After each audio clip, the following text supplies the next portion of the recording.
complete and utter disaster. What's up guys? Today we're going to see if we can 3D print a mold and use it to cast some urethane resin to make a hard body lure. Now you might have seen my previous videos where I'm 3D printing lure bodies in whole pieces, and that's all well and good, that's great. It has a few drawbacks, right? It's hard to do like integrated wire harnesses, integrated weights. It takes a little bit more design work to get the flotation right, all that kind of good stuff. And resin sinks, right? So it has a specific gravity that is going to, if you print it solid, it's gonna weigh a lot and it's gonna sink, right? So you have to put in air chambers and all kinds of good stuff. You've seen my videos. If not, I'll have a link at the end. So today we're gonna use Alumilite Featherlite in a 3D printed mold. Now the advantages here are that I could make a mold that has through wire through it, I can add weights, I can add screw eyes without having to screw them in, I can add on lips later on, all that kind of good stuff. Now, most of the people that I've seen do this start with a master, either a wood master or 3D printed master. They then make a silicone mold, and then they use that to cast their resin, whatever resin they're using, urethane, foam, blah, blah, blah, blah, blah, right? There's like a million of them out there. So that's great. That process works perfectly from what I can tell, right? There's thousands of people doing it out there. But to me, it always struck me as like an extra step, right? I have a 3D printer and I can print a mold. So why not just use that mold to cast my lure in? Makes perfect sense, right? I think you get higher throughput from a production standpoint in that I can print, obviously depending on your size of the lure, but I could probably get 6, 7 molds in one print that takes roughly 6 hours. And to do that with silicone, if I printed 6 masters, I then have to wait for my silicone to cure and set up and all that kind of stuff. There's a lot of extra steps there. So I'm always a big fan of removing steps. A big fan of removing steps. So we're gonna go straight from the 3D printer, pour some, we got Featherlite, Alumilite Featherlite today. I think that's a urethane resin, I don't know. And this came to me from a Patreon member who asked me to try this out, and I'm always interested in screwing up on camera, so let's jump right into it. Okay, so this is the mold I chose for this particular exercise. It's a jerkbait mold. I didn't mold in the lip. I 3D printed the lip separate. The one I'm showing you, I have sprayed with Easy Release 200, which was recommended by the folks at Alumilite for releasing this Featherlite. And I also have another one that I've already kind of clamped up here that has no release in it at all, because I wanted to see how that would react to the straight 3D printed resin, if it would release well, or if I needed to apply release.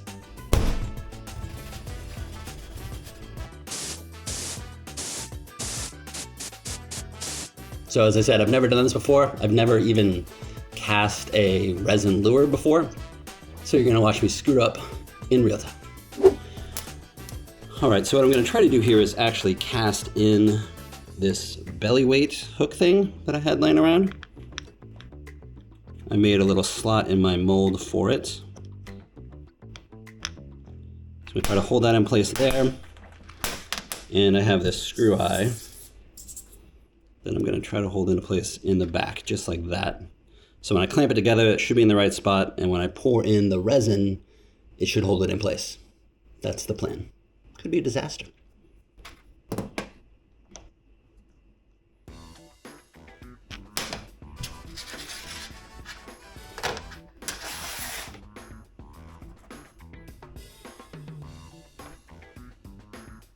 Yeah, I think it would be better if I use maybe some hot glue or something to hold that belly weight down there in place. So I don't know. This is the part where it's pretty clear I have no idea what I'm doing. All right. It's hanging out in there. It's kind of wiggling back and forth, but it's hanging. I think maybe if I grab a clamp,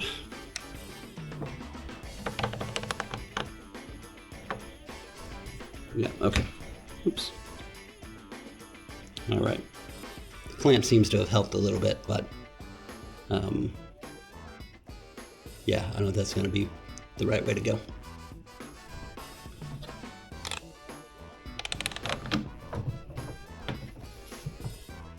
Yeah, I should probably use something to hold that belly weight in place. I thought about when I was designing it actually making a, a cavity there so I could insert in the belly weight. But that kind of presented all kinds of problems with the mold. You can't really have, something sticking up inside the body of your lure and easily demold it. Yeah, that wasn't gonna work. There's a few ways around that. I could have split the mold, this way, like vertically, to make it easier. You could always just say, screw it and drill it later, but I like to kind of mold in as much as possible. If you got an idea of how to hold that stuff into place, like I have it set up, leave a comment. I'd love to know about it. Let's mix up some resin.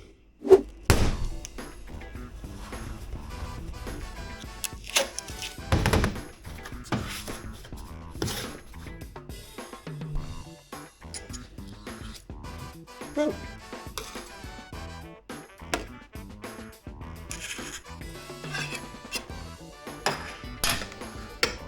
You want to keep part A and part B separate for as long as you can.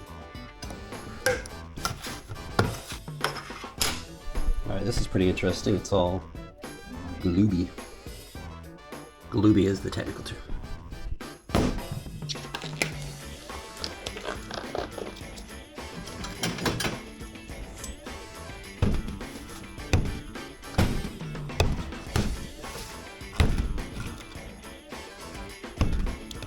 Whoa, jeez.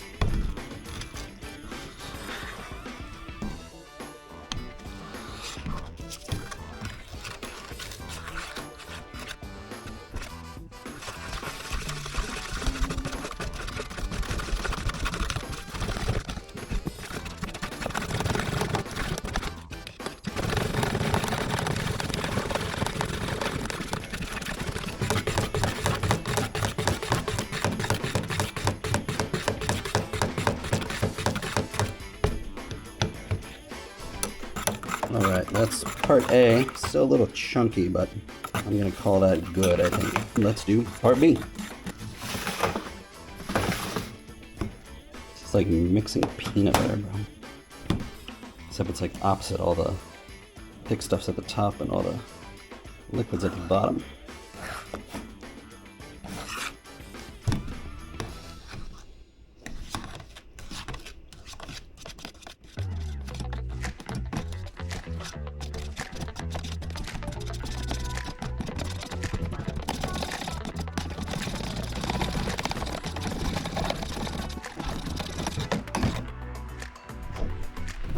Alright, part B mixed up pretty smooth, not a lot of lumps in there. Part A is still kind of gloopy. I don't know if I should get my drill stir out or what, but I think all the ones I have are too big and it would make an absolute disaster of a mess. So we'll just give it a shot.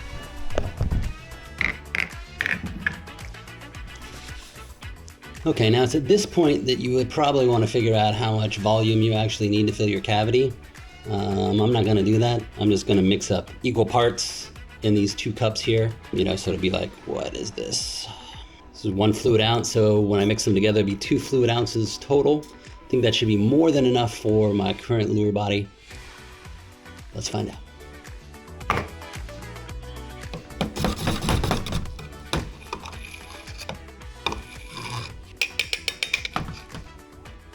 Alright, part A. I really don't like those chunks.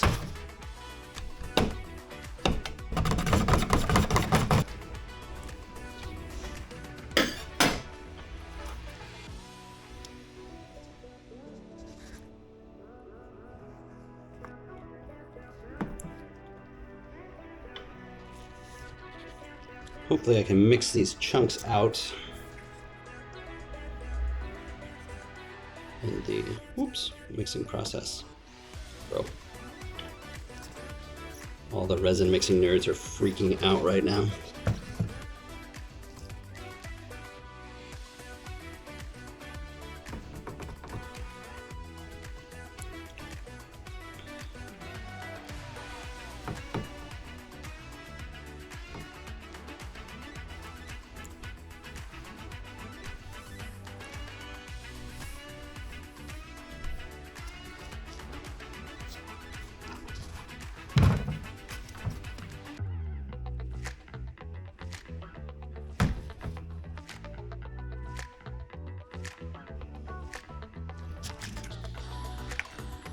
Yeah, for this exercise, it's easy to just mix to the top of this cup and not worry about any subtle degradations. It's also easy to make an absolute fucking mess. I forgot to label the molds. No R for no release. R for release. Okay, so now we're gonna put part A, that's lumpy. With this shit show part B. Right. And we're just gonna mix these bad boys up. Yeah, those little lumps are not coming out, so I'm pretty sure that's gonna be a bad problem. Let me see if I can mash them up here against the side.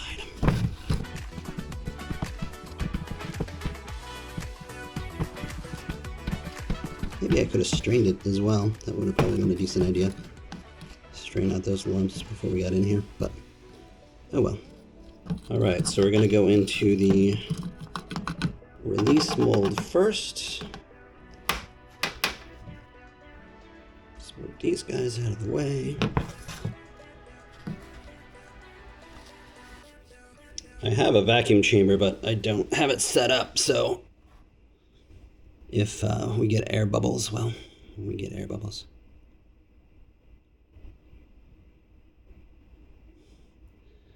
This is another reason I don't like casting things is, you know, I'm shaky AF when it comes to pouring. Okay, actually, you know what? It looks like I'm gonna have enough to do both of these, so this one mix. So I'm gonna go ahead and pour the no release one as well.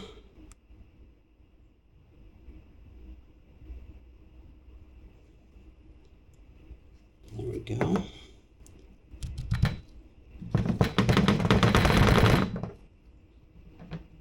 I don't know if that does anything, shaking them, but all right, so it looks like I can pour this back into there. Whoops, Jesus, what a mess. Pour that back into there, all right. All right, now we wait and clean up this total disaster I've created.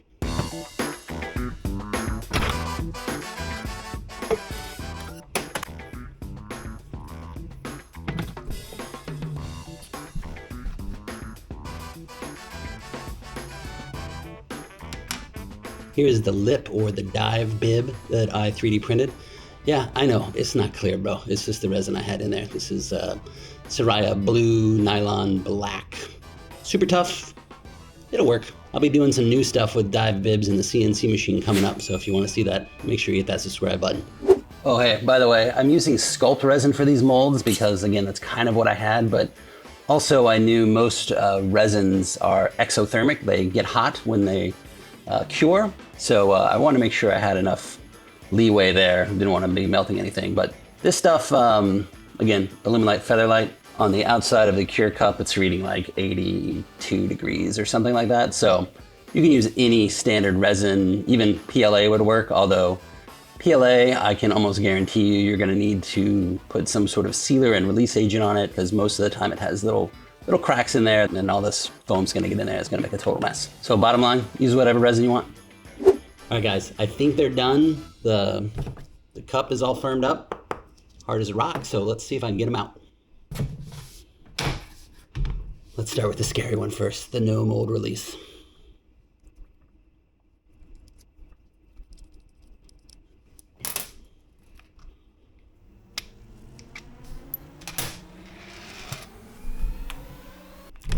Hey, popped right out there.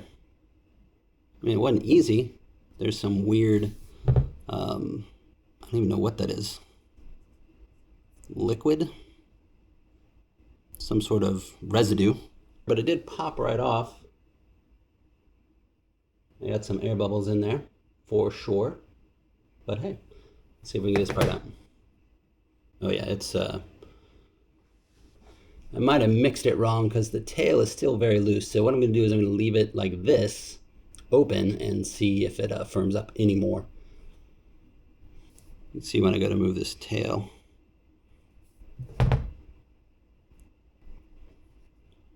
It still feels a little soft, and if I grab that tail, it starts to bend. Press it back in here real quick. Get it all back in the right spot. So another thing that could be happening here is the urethane resin could be getting cure inhibited from the 3D printed resin. I know that happens with platinum cure silicone. It doesn't like the 3D printed resin, and it won't cure properly unless you do all kinds of extra work to seal up your 3D resin. So maybe that's what's going on here. Let's check out the one with a release on it.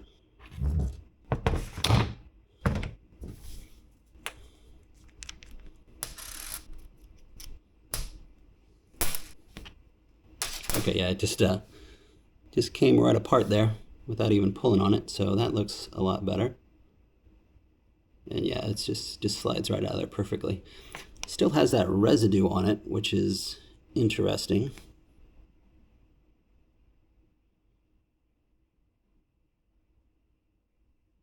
Let's see if it's firmed up at all, though.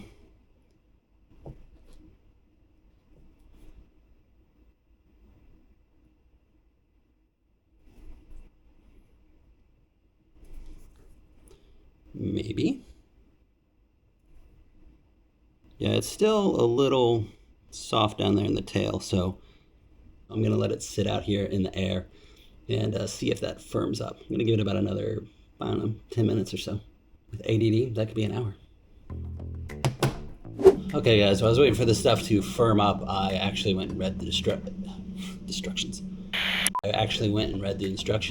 Pro tip, you should do that probably before you start. It says this takes 2 hours to reach full cure, so I opened it up maybe 5 minutes into the process.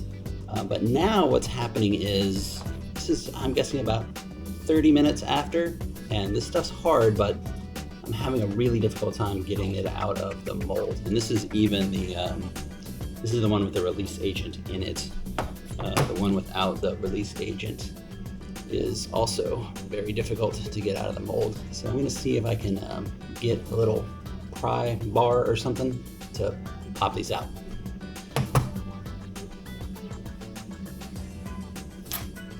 Little tweezers.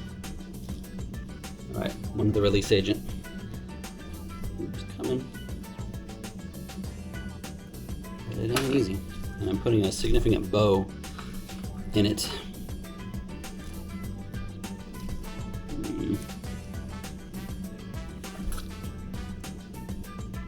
Gonna pop off the sprue real quick, see if that makes it easier to get to this backside.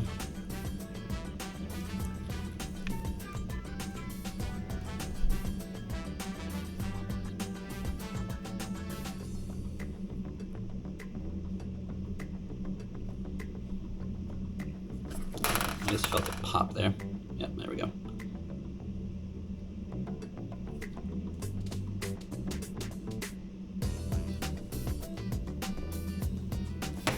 All right, so it came out pretty clean. Obviously I got some damage here on the back side, and I have bent it.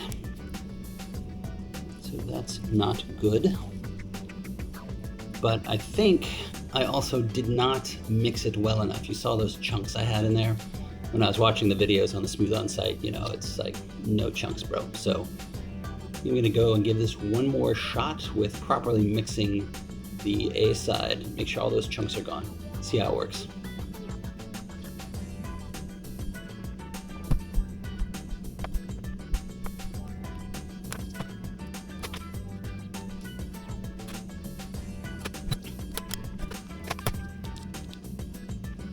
All right, no release is definitely worse.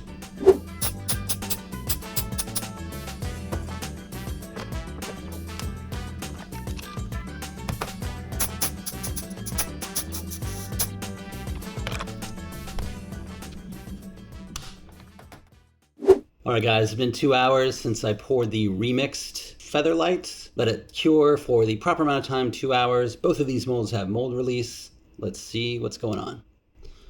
All right, so this one, obviously I didn't clamp hard enough, or something's going on because this was the original no release mold. I put release in it because it was clear the no release was not going to work correctly. But this one's pretty solidly smashed together here. Now I'm guessing that has to do with all of this down here at the bottom. Man, I can't even.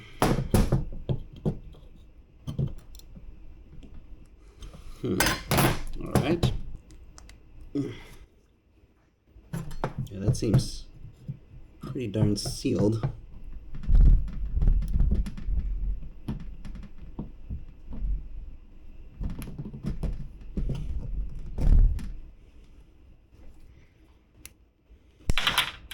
That didn't work. All right, let's take a pause on this guy before I get super aggressive. All right, here's the other mold. This was the original mold that had the mold release on it. I sprayed it with mold release again, so that should have all stayed.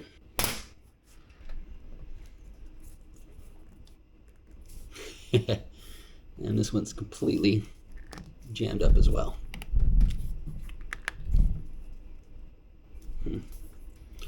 Okay, so letting them cure for 2 hours is not good at all. Let's get a hammer.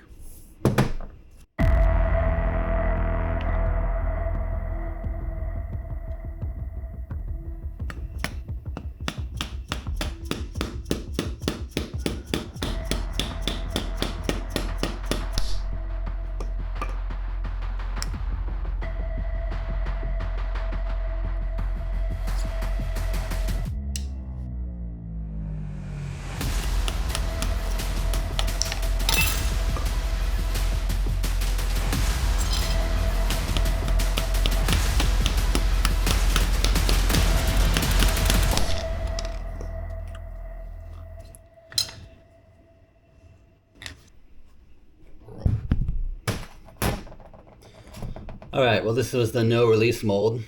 It is not releasing. This one, I did spray release in this before I did this, and it's, I mean, it's so hard packed in there, it's not going anywhere. I would say it's fully bonded to the mold cavity. All right, let's see if we can get the release one out.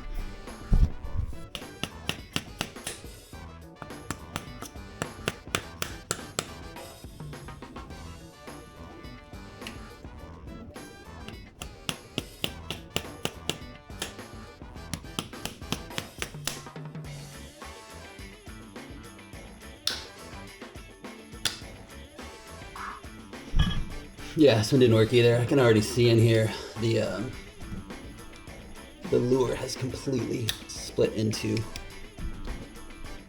it's just fully stuck to the sides of the mold. Complete and utter fail.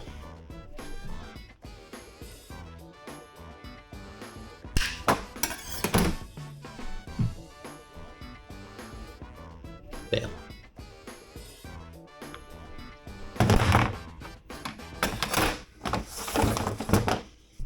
All right, round one of Featherlite versus resin mold is a complete failure. So, well, I don't know if complete is the right word. Obviously, I was able to pull the ones out early. I want to say that was about 10 minutes of cure time, but they did have issues. Obviously, they were still flexible, so they were a little bit bent when I took them out. I straightened them back up. They seem to have cured fine. But yeah, leaving them in there for the recommended time, even with mold release, complete and utter disaster. If you guys have another resin that you want me to try inside my 3D resin molds, I would love to try something else. If you got another idea of things that might not stick as much, let me know in the comments below. All right, guys, take care. Tight lines.